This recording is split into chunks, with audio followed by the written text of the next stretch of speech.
دچم کۆنیا پرۆفەسۆر دکتۆر نەزیر ئاک یەشیلمەن ئەکادەمیسیەنێ زانیگەها سەلجووکێ میوانێ منە دکتۆر بەخێر هاتی دixwazim vê bizanibim tehdîdên ku niha Tirkiye dike û dibêje ew ê operasyona Rojhilatê Furatê dest pê bike bê destûra Amerîka dikare dest bi operasyonekê bike diktor eger Amerîka rê nede. بله خير خوش ايوار خوش طبعا يعني سياسة ناف دولتا نوك سياسة يا سياسة ناف دولتا ده نوك سياسة هندرويا يا سياسة مدار هر وقتي تشتنات بيجن جانا مساج ندنا يعني هفالي خو بارتي فاني خو وقالي خو مساج ندنا مبيجن يهم بري خو tabi gotina Erdoğan'a mı bejin zuvaya ve gotine de beje ew jî zanî govnel gora menfaata gelê vê cihê me ye yanî ne gora menfaata Tirkiye jî ne gora menfaata Kurdayê jî ne gora menfaata Erebaya jî eger tiştekî wisa bibe ihtimaleke zehf kêma ji gora min gora fikrê min ev li gora menfaata Îranê û Rûsyaya û Amerîka jî vê taze zanê weke we gotî tevî ne Amerîka tenê Amerîka serokê vê koalîsyona nav dewleta ye lêbelê pazdeh dewlet navê koalîsyonê de hene Amerîka bi serê xwe tenê qerarekî nade û wekî dî jî Amerîka heke got îzineke halo bide انها امریکا همه بیشن هزکی سوپر دنیای ده او و جه خو ونداکی افناکی اف باشا دكتور تشكي دن يعني و دمه اف تهديدين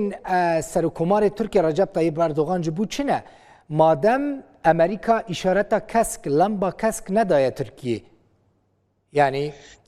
بروباغندا چتكي جبو چه تهديدي سياسة أمريكا نازلة زعف يعني ترامب تجارك زعف سياسة فهمناك يعني هناك جيد بيجن عسلي زعج فهمت كي ولو أوقت كي أفناج بوي تشيه چونكو تركي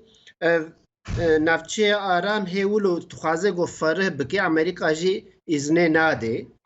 تركي جي وصا واتا تخوازه گو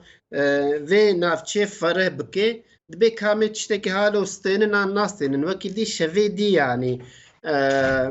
بهفدور الدورية الويدري قران أمريكا وتركيا يعني وقت يرو الصبح أوبراسيون تشتكي وصا تشدبي يعني هاني نقورا عقل فكر تشتكي وصا ناكشن يعني وكي دي حتى أمريكا أزنا ندى ونممكن نكاري طيارة تركي دور دا بفرن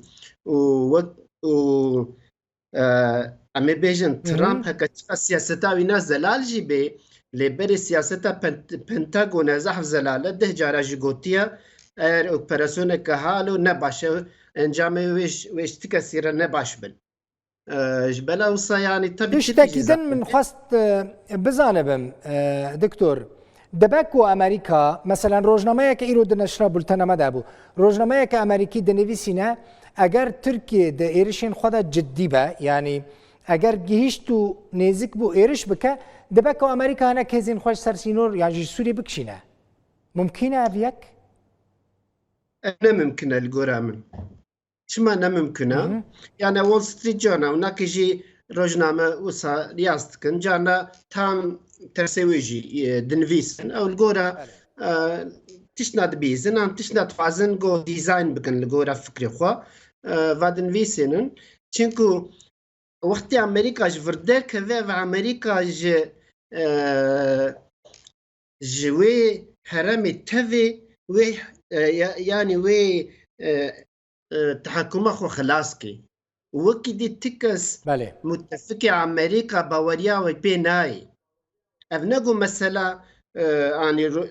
روجاوایا آن روجاوای فرات تنیا اف مثلا يعني او كي هذا امريكا مي بيجن و خورتيا خوشاني دنيا دي وقتي لي بالي امريكا تبي سياسته كولو نرم بيش فد بي چونك هم حوالي تركيا وهم حوالي ودري هسديه ناخوازي گو يكيجي وندا بكي يعني الجورا فكري من احتمال اوبراسيون زعف كيما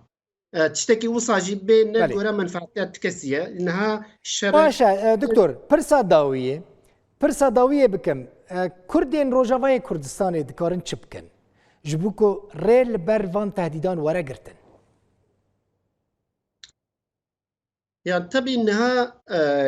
يعني الجورا فكري من جرك او ناك تمام الجبو عاشتيه هرن يعني افتادت نتستك الجورا الدنيا جي في تازنا بين يعني ايرو مي بيجن وقت سياسة مدار وها اشتغلين قوتني وصا قوتن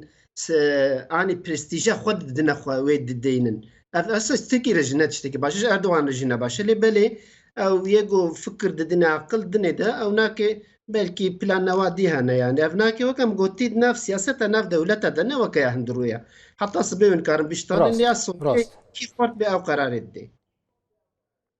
قال لك سباس دكتور بروفيسور دكتور نزير اك يشيلمن اكاديميسيان ج كونيا ميفانيم بوي زور سباس دكتور